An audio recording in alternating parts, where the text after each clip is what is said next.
আপনি যদি আপনার সোনামণিকে ড্রয়িং শেখাতে চান তাহলে এই ভিডিওটি আপনার জন্য। ভিডিওটি দেখুন এবং মজার মজার ড্রয়িং শিখুন। এম লেটার থেকে আঁকলাম একটি সাইকেল, এবার এম থেকেই আঁকবো দুইটি সুন্দর ঘর। ছোট্ট সোনামণিদের ছবি আঁকার প্রতি উৎসাহী করে তুলুন। শিশুর মনোযোগ ও মেধা বিকাশের সহজ উপায় হলো আনন্দের সাথে নতুন কিছু শেখা। আপনার শিশুকে গাইড করুন সৃজনশীল পথে। শুধু আঁকার কৌশল নয়, আমরা শেখাই কিভাবে কল্পনাকে ক্যানভাসে রূপ দিতে হয়। যারা একদম নতুন তাদের জন্যও সহজ পথ, ধাপে ধাপে গাইডলাইন, অনুপ্রেরণা আর ভালোবাসা। সোনামণিদের হাতে ফোন তুলে না দিয়ে দিন ছবি আঁকার স্বাধীনতা।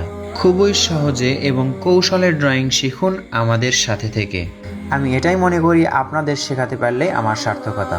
একবার হলেও ঘুরে আসুন রংধনু আর্ট অ্যান্ড ড্রয়িং পেজটিতে। ফলো দিয়ে রাখুন, আশা করছি আপনাদের সময় বিফলে যাবে না। ধন্যবাদ সবাইকে। আসসালামু আলাইকুম।